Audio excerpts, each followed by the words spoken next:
English Mini Kids! 안녕하세요. 미스 빈입니다. 오늘은 우리 친구들이 어학원에서 보는 테스트에 대해서 이야기해 볼까 해요. 어학원에는 정말 많은 테스트들이 있는데요. 분기별로 보는 레벨 테스트, 그리고 월별로 보는 monthly 테스트, 그 외에 부수적으로 SR 테스트가 있고요. 또 셀 테스트, 렉사일, 맵 테스트 같이 정말 다양한 테스트들이 있습니다. 그런데 이 테스트들 결과를 살펴보면 정말 궁금했던 내용이 많으실 거예요. 그리고 또 같은 테스트라고 해도 A라는 어학원에서 본 결과와 B라는 어학원에서 본 결과가 다 달라서 어떤 걸 믿어야 될지, 이게 정말 신뢰할 만한지 궁금하신 분들 너무너무 많으셨을 텐데요. 제가 오늘 그 궁금증을 해결해 드리도록 하겠습니다. 자, 영상 시작하기에 앞서서 좋아요, 댓글, 구독은 생명인 거 아시죠? 부탁드릴게요. 일단 어학원 내에서 자체적으로 보는 monthly 테스트나 레벨 테스트, 그리고 입학 테스트 같은 경우에는 각각의 원마다 기준이 다 다르기 때문에 그 내용에 대해서는 제가 영상이 끝나기 전에 다시 한번 다룰 예정이고요. 지금 시간에는 SR 테스트에 대해서 알아보도록 할 거예요. SR 테스트란 아이들이 어느 정도의 독서 레벨 수준을 가지고 있는지 객관적으로 판단하는 시스템으로 미국 회사 르네상스 러닝에서 만들었고요. 비슷한 프로그램으로는 렉사일 지수, 맵 테스트, 그리고 셀 테스트 같이 다양한 테스트가 있지만 제가 직접적으로 사용했던 거는 SR 테스트하고 AR 도서 레벨 시스템이라서 그 두 개를 가지고 중점적으로 다뤄볼 거고요. 이미 프로그램 관련된 설명은 다른 블로그나 동영상에서도 너무 잘 되어 있기 때문에 그 내용을 참고해 주시면 좋을 것 같고, 제가 중점적으로 볼 것은요, 일단 성적표를 받아봤을 때 어떻게 보는 것이 맞으며, 그리고 또 이 점수가 과연 믿을만하고 신뢰할 만한 것인지 초점을 맞춰서 볼 거니까 그 점 참고해 주세요.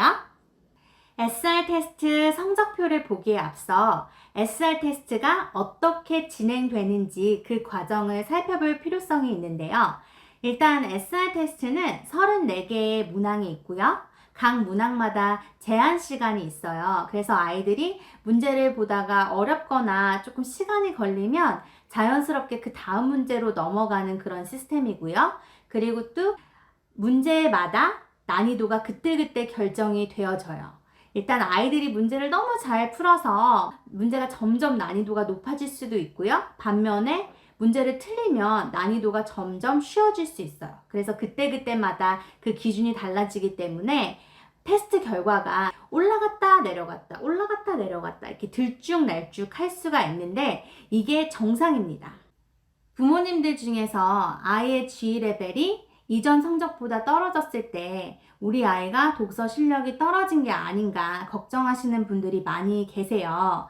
근데 아까도 말씀드렸다시피 난이도가 그때그때마다 조절되는 시스템이기 때문에 그 아이가 이전에 2.5나 2.6의 점수를 받았어도 그 실력이 아니면 당연히 2.4나 뭐 많으면 1점대 후반까지도 떨어질 수 있다는 점을 꼭 참고를 해주셨으면 좋겠어요. 그래서 SR 테스트 한 번 시험 본 게 아이의 진짜 실력이라고 판단하기보다는 이렇게 주기적으로 계속해서 시험을 보고 지금까지 봤던 점수를 평균을 했을 때 그때 비로소 아이의 진짜 실력이라고 그 시스템적인 특징을 어머니들께서 꼭 파악을 먼저 하고 계셔야 할 것 같아요. 조금 더 간단하게 설명을 해드리면 제가 가르쳤던 제자 중에서 7세 3년 차였고 그 당시 아이들이 2점대 후반의 책을 읽는 그런 수준이었었어요. 근데 그 아이의 SR 테스트 점수가 6.7까지 나왔던 것 같아요. 근데 그 6.7의 점수가 정말 그 아이의 실력이면 그 다음 시험에도 반드시 6.7이나 그에 근접한 점수가 나오게 되어 있어요. 하지만 그 다음에 4점대로 떨어진다던가 아니면 5점대에 머무른다면 계속해서 그런 기복을 보일 거고 그렇게 왔다 갔다 하다 갭을 줄어들면 그게 바로 그 아이의 실력이라고 보시면 돼서 평균값이 굉장히 중요하다고 생각을 하시면 돼요. 그런데 가끔 어학원마다 다 다르긴 할 테지만 SR 테스트 보면 그 평균값이 중요한데 재시험을 통해서 평균값을 구하기 힘들게 만드는 경우가 있어요. 이를테면 이전에 2.4의 점수가 나왔는데 이번에 1점대 후반으로 떨어졌어요. 학원 입장에서는 프로그레스를 보여줘야 하는데 뭔가 떨어졌으면 안 되니까 재시험을 통해서 다시 그 점수를 올리는 경우도 종종 봤어요. 근데 이렇게 되면 점점 이렇게 높아지니까 당연히 이곳에서는 SR 테스트 점수가 우리 아이는 2.7, 2.8이에요 라고 알고 있었는데 다른 어학원에서 똑같이 SR 테스트를 봤을 때 점수가 떨어져 있을 수 있는 거죠. 그렇기 때문에 뭔가 그 점수의 기복이 크게 차이가 난다고 해서 무조건 재시험을 보면 안 되는 부분이 있는데 뭐 원에서도 그럴 수 있지만 어머니들께서도 SR 테스트의 시스템 자체를 모르시고 그냥 아이가 성적이 조금 떨어졌으니까 다시 한번 시험을 보는 게 어떨까라고 생각하셔서 자꾸자꾸 시험을 보게 되면 정확한 아이의 실력을 찾기란 너무너무 어려운 부분이 있다는 걸 꼭 기억해 주셔야 해요. 지금부터는 실제로 성적표를 가지고 이야기를 해볼게요. 2020년 12월 16일에 올렸던 영상 중에서 제가 이전 어학원에서 일했을 때 만든 자료를 사용해서 원칙에서 연락이 왔어요. 관련한 내용에 대한 저의 입장을 알리는 글입니다. 또한 빙글리쉬를 시청하는 미마마스들께 보여드리기 위해서 제가 다시 만든 자료로 영상을 재편집하였으니 영상 속의 저의 모습이 잠시 바뀌었어도 양해 부탁드릴게요. SR 테스트 성적표를 보면 다양한 내용이 나와 있어서 처음 성적표를 보시는 부모님들께서는 조금 생소해 하실 수 있으실 것 같아요. 그래서 관련된 내용을 제가 표로 이렇게 정리를 해 봤고요. 이 부분은 어머니들께서 잠시 화면을 멈추고 한번 봐주시면 좋을 것 같아요. 그럼 지금부터는 제가 다시 만든 자료를 가지고 성적표를 분석해 보도록 할게요. 성적을 보기 전에 딱 3가지만 기억해 주시면 돼요. 그 많은 용어 중에서 G레벨, 그리고 IRL, GPD만 기억해 주시면 됩니다. 성적표를 조금 더 상세하게 살펴볼게요. 일단 SS 점수는 원점수로 1점부터 1400까지 스케일이 굉장히 큰 편이에요. 그렇기 때문에 영어 유치부나 초등학교 저학년 같은 경우에는 당연히 점수가 낮을 수밖에 없는 부분이니까 어머니들께서 크게 의미를 부여하지 않으셔도 될 것 같고요. PR 같은 경우에는 백분율 점수로 지금 여기선 66%로 되어 있는데 같은 학년 학생들의 66%보다 리딩 실력이 더 좋다고 말을 하고 있고요. 이건 바꿔서 말하면 상위 34%라는 소리로 이 점수가 높을수록 아이가 잘하고 있다라고 보시면 돼요. 다음은 가장 중요한 G레벨입니다. 일단 G레벨은 미국 학생들과 비교했을 때 우리 아이가 어느 정도의 리딩 실력을 갖추고 있는지 그걸 나타내 주는 거예요. 그래서 여기서 2.7이라고 되어 있는데 이 2.7은 미국 학생들과 비교했을 때 2학년 7개월 정도의 수준이랑 견줄 수 있다. 뭐 이런 내용이고요. IRL 같은 경우에는 아이에게 가장 적합한 교재 레벨을 말을 해요. 그래서 2.3이면 2학년 3개월 정도의 교육과제가 가장 적합하다. 이런 이야기예요.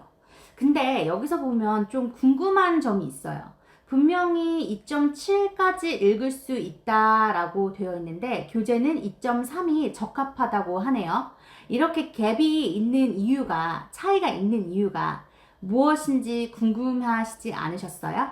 리딩에는 2가지가 있어요. 첫 번째, oral reading. oral reading은 뭐냐면 아이들이 일단 파닉스가 끝나면은 음가를 알기 때문에 소리 나는 대로 이렇게 글을 보면 읽을 줄 알게 돼요. 근데 두 번째는 comprehension.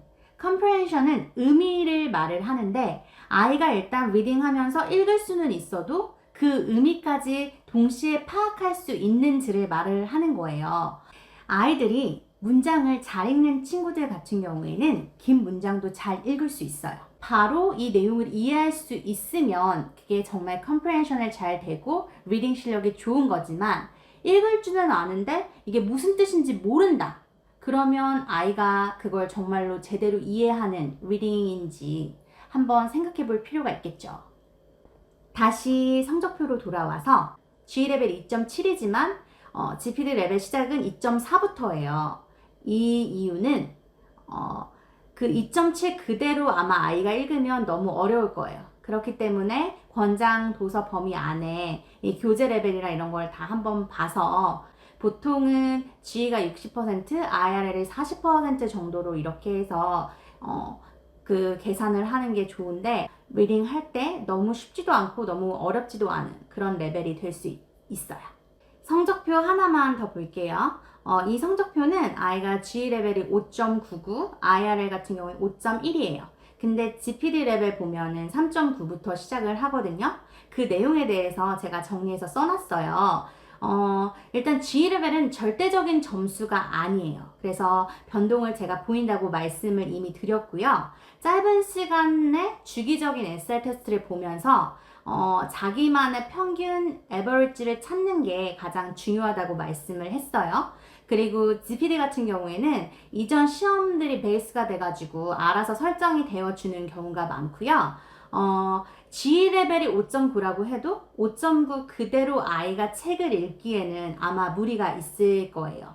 그 점 꼭 참고를 해주셔야 될 것 같고요. 그래서 처음부터 이렇게 무리하게 5.9니까 5.9에 맞춰서 읽는 것보다 3.9 안에서 조금 넓게 잡아서 한 4.5 이 정도로 읽어도 아이들이 다 알거든요. 그래서 그런 식으로 조금씩 늘려나가는 게 아이한테 되게 더 효율적이라고 말씀을 드리고 싶고요. AR 도서 레벨 특징은 같은 토픽이라고 해도 점수대에 따라서 조금씩 다 달라져요. Teachers라는 토픽이 있으면 1점대, 2점대, 3점대는 조금 쉬울 수 있어요. 근데 뭐 4.5나 5점대로 넘어가게 되면 단어 자체가 쉽기보다는 조금 더 어려워져서 아이들이 조금 이해하기 힘들게끔 되어 있는 경우도 많이 있고 난픽션 같은 경우에는 제가 과학 도서를 한번 봤거든요. 똑같이 Earth인데 내용이 너무 달랐어요. 그 정도로 아이가 어려워할 수 있기 때문에 무조건 G 레벨이 높게 나왔다고 그대로 책을 읽혀주시기보다는 GPD 레벨에 맞게 이렇게 차근차근 읽혀주시는 게 더 도움이 된다는 이야기였어요. SR 테스트는 보통 한 달에 한 번씩 보는 게 가장 이상적이지만 원 특성에 따라서 한 3개월마다 한 번씩 보는 곳도 있고 아예 시스템 자체가 없는 경우도 있어요. 이럴 때는 르네상스를 취급하는 영어 북카페라던가 도서관이 주변에 있어요. 그래서 그런 곳을 가서 개별적으로 시험을 봐주셔도 좋을 것 같고 관련한 내용에 대해서는 제가 나중에 따로 북카페 같은 곳을 방문해서 직접 포스팅을 다시 하도록 할게요. 그때를 기다려주세요. 그럼 지금까지 알아본 SR 테스트 특징 및 AR 도서 레벨 정하는 방법을 정리해 볼게요. 일단은 SR 테스트는 Reading Comprehension 스킬이 어느 정도인지 테스트를 통해서 객관적으로 알아보는 시스템이고 미국에서 만들어졌기 때문에 모국어가 영어인 아이들이 배경이 되기 때문에 우리 아이들한테는 객관적으로 적용되기는 힘든 부분이 있다는 거. 그리고 SR 테스트 특징 중에는 문제의 제한 시간이 있고 그리고 또 문제 푸는 과정에서 난이도가 그때그때 결정되어지기 때문에 시험을 볼 때마다 레벨이 기복이 보일 수 있으니까 여러 번의 시험을 통해서 아이만의 평균값이 나오면 그것을 진짜 가진 실력이라고 생각하면 된다고 말씀드렸어요. 절대로 한 번 시험 본 거 가지고 평가하기에는 객관성이 너무 떨어진다는 거 그거 참고해 주시고 성적표 볼 때는 G레벨과 IRL이 있는데 사실상 IRL이 더 중요하다는 거 그리고 이 점수들이 차이가 나는 이유는 읽은 것과 이해하는 것이 동시에 안 돼서 그런 오류가 조금씩 생길 수 있다는 거 그리고 객관적이고 공정한 점수를 알기 위해서는 제 시험을 가급적이면 보지 않으면 좋다는 것도 말씀드렸고요. GPD 기준으로 책을 빌리면 된다고 했는데 그 레벨 정하는 것은 아마 담임 선생님들이 가장 잘 알고 있을 거예요. 우리 아이가 어떤 책을 좋아하고 어떤 부분에서 어려워하는지. 그래서 그 레벨을 부모님들이 정하시기보다는 선생님을 믿고 이 정도 레벨에서 이렇게 할 수 있게끔. 그리고 이 아이가 빌려온 책이 너무 쉽다고 하더라도 결코 쉽지만은 않을 거예요. 분명히 그 안에서 조금씩 맞춰가면서 늘어가고 있는 거니까. 영상 종료하기에 앞서서 아까 앞에 말했던 어학원 자체적인 테스트에 대해서 이야기를 해볼까 해요. 일단 입학 테스트라던가 레벨 테스트 그리고 먼슬리 테스트 같은 다양한 테스트가 어학원 각자마다의 기준이 있기 때문에 그 기준이 모든 학원에 동일하게 적용되기는 어렵고요. 그리고 같은 브랜치를 가진 영어 유치원이라던가 영어 학원이라고 하더라도 지역에 따라서 그리고 또 아이들이 모여있는 수준에 따라서 다 달라지게 되어 있거든요. 또 어머니들 중에서는 우리 아이가 조금 더 상급반에서 공부하기를 원하셔서 실제로 상급반 갈 만한 그런 점수가 아니어도 조금 더 공부를 많이 해서 억지로라도 보내고 싶은 그런 마음이 있으실 것 같아요. 하지만 아이가 발전하는 데는 반드시 시간이 걸려요. 엄마는 빠른 마음에 우리 아이가 무조건 상급반에 가야 돼 라고 생각해서 더 푸시하고 더 공부를 시키면 아이는 당연히 힘들고 지칠 수밖에 없게 돼요. 아이보다 잘하는 친구들 입장에서 비교하는 것이 아니라 아이가 가지고 있는 그 수준에서 그 레벨에 맞는 것이 무엇일지 고민해 볼 수 있는 그런 부모님들이 되셨으면 좋겠어요. 그럼 지금까지 영상 시청해주신 모든 학부모님께 감사드리고 이 영상이 좋으셨으면 좋아요, 댓글, 구독 꼭 눌러주시고요. 저는 다음 영상에서 또 뵙도록 할게요. 안녕!